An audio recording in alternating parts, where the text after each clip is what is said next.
Reka subiri ndabahe ikaze mwarundi namwe barundi kazi tubana makuru n'ibiganiro bya misi yose tubashikiriza kumurisha kuri mukunda cyane ya Isange TV. Ndabahe ikaze rero mu makuru yacu yo kuri iri joro. Barundi rero mu rukurikira mu bice bitandukanye bw'igihugu cacu c'u Burundi mwese turabahe ikaze mu makuru yacu yo kuri iri joro. Dore rero zima mu ngingo nkuru amakuru yacu araza gushimikira ko mw'iri joro turaza kunyarukira mu mugambwe CNDD FDD ishano ririko riravuza ubuhuha. Reverien Ndikuriyo agikukuruka mu bitaro i Dubai yashikirize ko nawe ngo azokwihora muri ijo rero arihoye. Murabibona namwe Everest Ndayishimiye kwigumya birase umutambukanyi wiwe ajanwe kwa muganga yurijwe indege ajanwe mu bitaro hanze mu makungu. Turaza kubirabira hamwe mu buryo bw'idonido turabire hamwe ukungene ibintu byo babihagaze ngaha i Bujumbura ngiri joro. Reverien Ndikuriyo rero nawe murabizi neza ko akukurutse mu bitaro i Dubai. Bivuga ko rero ngo yoba nawe yari hawe isumu n'umutambukanye umukuru w'igihugu cy'u Burundi Angeline Ndayishimiye. Reverien Ndikuriyo agiye kukuruka mu bitaro nawe yashikirije amajambo y'agacamutwe avuga ko nawe azokwihora isumu iri muri CNDD FDD ngo izorikora nawe rero kuri ubu arihoye. Everest Ndayishimiye kwigumya birase ishavu riraniga. Muyandi makuru kandi ngaha mu Burundi turaza kurabira hamwe n'ubundi ibiriko biravugwa ngaha mu gihugu cacu c'u Burundi.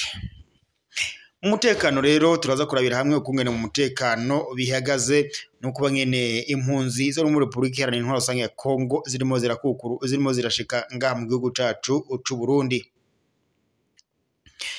Reka romba ikaze mu makuru yacu kuri bw'idonido n'umuntu tugira duhere ko riko ravugwa ngaha mu Burundi. Umutekano muke uri kwibarabara rya Uvira Kamanyora muri Republika Iharanira Intwaro Rusange ya Kongo utumye ingendo za Burundi ndetse na Republika Iharanira Intwaro Rusange ya Kongo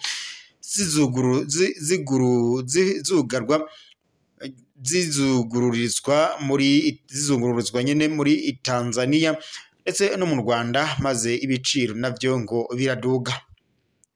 Ibyo bigaragazwa kandi n'itangazo ryasohowe n'ishirahamwe Agence Asima Experience ry'uguruza ingenzi mu nzira yahuza Bujumbura ndetse n'ubuseruko bwa Republika Iharanira Intwaro Rusange ya Kongo no kuri uyu wa 24 Roma 2025.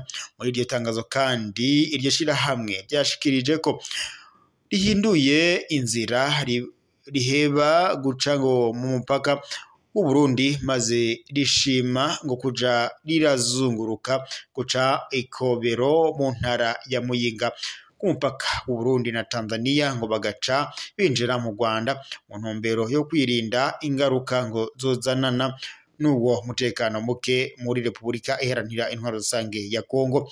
Abizi neza ko muri Republika Iharanira Intwaro Rusange ya Kongo umutekano waratosekaye mu gihe rero umugwi twaje wanco M23 bongeye kugaba ibitero mu bice bitandukanye muri Republika Iharanira Intwaro Rusange ya Kongo na cane muri Uvira ndetse na Bukavu aho nyine uje zitandukanye twamaze gufatwa muri Kivu yo mu manuko.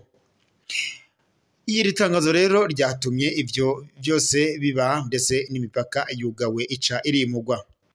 Ibyo byaciye kandi ibituma ibiciro byo kwiyunguruza biduga kuko ngo ubu kuva i Bukavu gushika i Bujumbura ari amadolari 70 kuva i Goma gushika Bujumbura akaba ari amadolari 80. Mu gihe kandi urwo rugendo rwahora rusaba urupapuro rw'inzira rwa CPGR ubu ntushobora kurufata utagira passport canke urupapuro rwemeza ko wipimishije indwara ya fièvre jaune. Republika Iharanira Intwaro Rusange ya Kongo rero kuva umutekano watangura gutosekara hagati ya Republika Iharanira Intwaro Rusange ya Kongo ndetse ibihugu bibanye navyo umutekano waratosekaye. Republika Iharanira Intwaro Rusange ya Kongo impunzi zitari nkeya zirabandanya zihungira mu gihugu ca Republika y'u Burundi mu gihe impunzi zitari nkeya zigubandanya ziza mu gihugu cacu c'u Burundi. Umushikiranganji mu byajejwe harimo umutekano Martin Niteretse asigura ko abababa 40,000 mu banyekongo bamaze gushika mu gihugu c'u Burundi. Amakuru twahawe n'amasoko yacu atubwira ko kuri ubu ngubu rero imipaka ihuza Uburundi ndetse na Repubulika Iharanira Intwaro Rusange ya Kongo kuri ubu yoba yugawe. Reka tubananirize amakuru n'ubundi kuri uko biravugwa muri Repubulika Iharanira Intwaro Rusange ya Kongo. Muri iri joro umutekano urabandanya utosekara, imigwano iyongeye kubura nk'iri joro. Igisoda ca Repubulika Iharanira Intwaro Rusange ya Kongo bivuga ko coba cifatanyije n'igisoda c'u Burundi FDNB. Kuri ubu rero bavuga ko vyoba bigavye igitero simusiga k'umugwi witwaje ibigwanisho M23. Mu makuru twahawe n'amasoko yacu rero ngaho muri Repubulika Iharanira Intwaro Rusange ya Kongo bivuga ko ari imigwano yongeye kubura muri uyu mugoroba mu masaha ya saa 12 ndetse na saa 1 z'ijoro. Mu masoko yacu kandi avuga ko muri uyu migwano yariko irahuza umugwi witwaje ibigwanisho M23 ndetse n'igisoda ca leta ya Kongo FARDC nabo bafatikanyije guhangana n'umugwi witwaje ibigwanisho batandukanye, harimo ingabo z'u Burundi, harimo ingabo za SADC ndetse n'indi migwi yitwaje ibigwanisho harimo nka Wazalendo ndetse na FDLR. Kuri ubu rero biravuga ko abasoda babiri bo mu gisoda ca M23 baba bahasize ubuzima. Kuva mu mpera z'umwaka wa 2021 ubwo M23 yongeraga kubura ibitero muri Repubulika Iharanira Intwaro Rusange ya Kongo, M23 iramaze gufata uduce dutandukanye muri Repubulika Iharanira Intwaro Rusange ya Kongo, na cane cane mu misi iheze yamaze gufata Bukavu ndetse n'ikibuga c'indege ca Goma. Kuri ubu rero urugamba rubandanya rusakiranyirizwa muri Uvira nk'uko amakuru duhabwa n'amasoko yacu ngaho muri Repubulika Iharanira Intwaro Rusange ya Kongo abandanya abigarukako. Makuru rero twahawe n'amasoko yacu kuri ubu ngubu atubarira ko intambara ibandanya muri iri joro kugeza amaginga ya rero. Bavuga ko n'ubundi urugamba rwoba rugikomeje ku ntambara iri minahuza M23 ndetse n'igisoda ca leta ya Kongo FARDC nabo bafatikanyije guhangana na M23.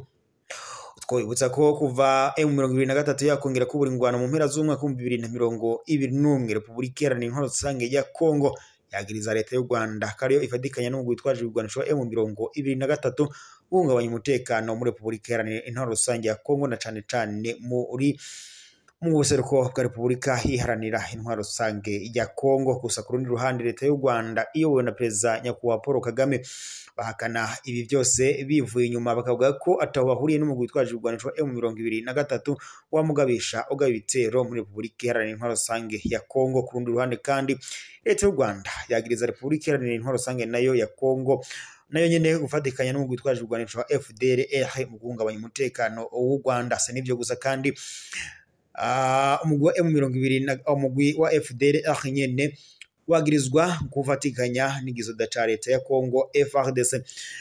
Umugwi wa FDLR kandi uvugwamo abasize bagize uruhara muri genocide yakorewe abatutsi mu Rwanda mu mwaka wa 1994. Sibyo gusa kuko na raporo z'impuguke za ONU zigaruka kukungene Repubulika Iharanira Intwaro Rusange ya Kongo ifatikanya n'umugwi witwaje ibigwanisho wa FDLR aba kurosa ibigwanisho, impuzu, injya ndetse n'ibindi nkenerwa umugwi witwaje ibigwanisho wa FDLR uba wifashisha mu kugwana ndetse no gufatikanya n'igisoda ca leta ya Kongo FARDC.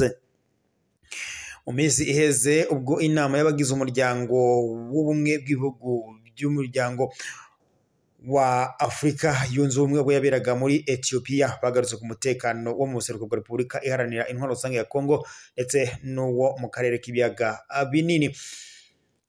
Nkuko amakuru twabashikirije nanone ku munsi w'ejo twabariye ko abagize umuryango wa Afrika y'ubuseruko na cane cane abakuru b'ingabo bageze bibihugu bigize umuryango wa Afrika y'ubuseruko EAC bari bahuye nanone bahurira muri Kenya kugira ngo barabire hamwe kungune umutekano muri Repubulika Iharanira Intwaro Rusange ya Kongo wo kongerezwa. Bari bafashe ingingo ko umugwi wa M23 ugomba kuva mu birindiro byose wari wafashe. Reka dusozerere amakuru yacu ngaha muri iri joro. Turaza gusubira mu makuru ya mu gitondo, muwandanye mugira ibihe byiza. Amakuru yacu yo mu iri joro turayasozereye ngaha. Gusa ababanyi mwadukugiraga muri mu bice bitandukanye ndabahaye yamo kandi ndabifurije kubandanya mukurikira amakuru n'ibiganiro tubashikiriza kuri iyi muresho yanyu mukunda cyane ya Isange TV. Nimupfyonde sabone rero na partage kugira muze murababambire kubona amakuru n'ibiganiro tubashikiriza kuri imurusha kuri yanyu mukunda cyane ya Isange TV. Amakuru yacu nagasaga turaza gusubira mu gatondo.